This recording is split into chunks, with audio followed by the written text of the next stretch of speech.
Hi, my name is Pam Denny. I'm the designer and architect of the Maximo BI or Business Intelligence tools.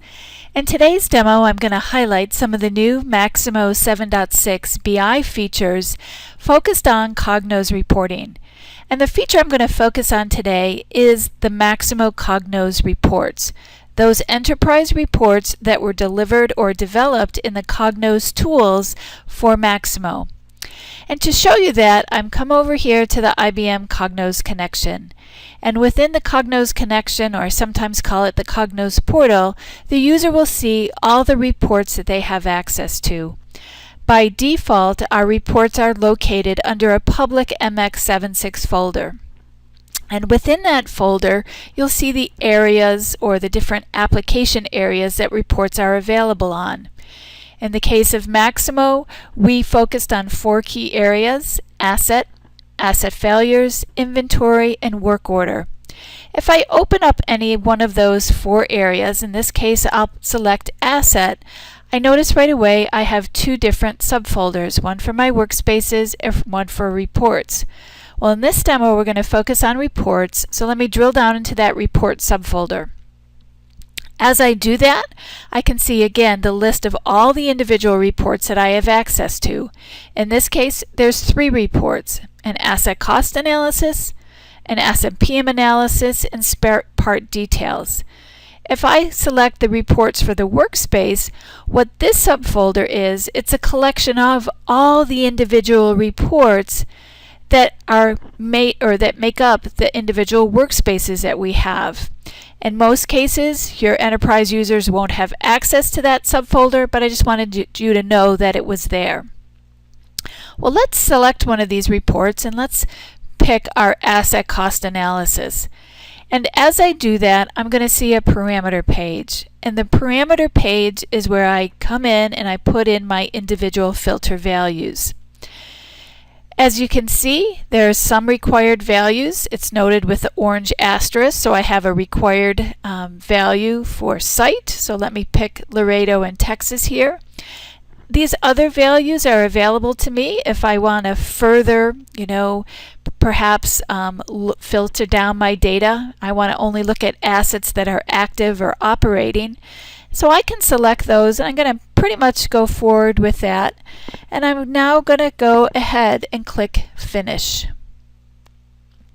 So what's going to happen is my individual parameter values are built or sent across the report, and now my data displays. In the case that I selected 3 sites, it looks like I only have data for site Bedford, but let's drill down into this report so we understand it a little bit better. At the very top, here's my title. Here's the different parameter values that I selected. And in most of our reports, we start out with a graph. We have found that many users only want to see a graph. They don't necessarily want to see the individual details. Well, what I have right now is for my site Bedford, how am I doing as a relation to my actual to budgeted costs? Well, my actual costs are actually very low here. They're only 15% of my budgeted costs, and even though we're in December, it's probably an unlikely scenario, and I'm going to attribute that to our Max demo data. But also what's interesting here is we're starting to pull in things like our average maintenance cost. It's probably not very applicable at a site level. You might want to drill it down at a location or an individual asset level. But what we're doing with the average maintenance cost is we're taking the number of years the asset is in service. Basically, it's install date minus today's date, correlating that to the number of years, and then taking the number of years and having that divided by the total cost of the asset to again come up with that average maintenance cost figure. So within this report, without getting into a lot of other details, a couple of things that you might want to do or navigate with it is I can come down here, and on the bottom excuse me, I can see my different values for Bedford. I can see my average, and that again might be helpful if I had multiple sites that had data. Once I have this, there's numerous features that you can utilize within Cognos. I can export this to different formats. I can view, for example, in PDF format, and as I do that, it's going to transpose the data into PDF. That's a really nice format, and pretty much the industry standard that we have for printing and viewing reports. It's giving me, it looks like some sort of a plugin that I'm going to bypass on, and let me just go back. I actually love this little arrow key. If you notice that, it lost my report. Well, it lost it, so let's run another one.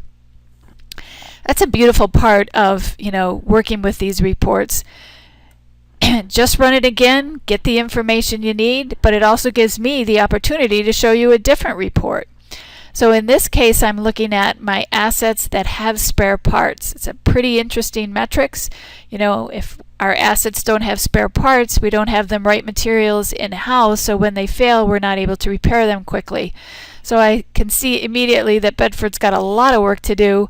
A very small value of a very small percentage of their assets, less than or just about 5%, only have spare parts associated with them. So quite a bit of work that's got to be done there in Bedford. But what I was trying to show you previously is, again, as I come here, is the different formats that I can view this information in. And as long as you have your plugins deployed, you should be all set with that. You also might want to keep this version. I might want to save this particular content. Maybe it's an end of the year report, an end of the month. Maybe I want to save it so it's always available to me. Maybe I want to email it to myself. All those type of features are available within Cognos. You have the ability to email, to export, to save, share with others. Very, very powerful capability.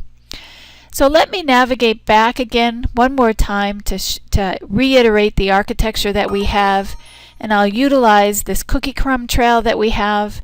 So again, to reiterate, we have 4 main folders under Public MX76: Asset, Asset Failures, Inventory, Work Order.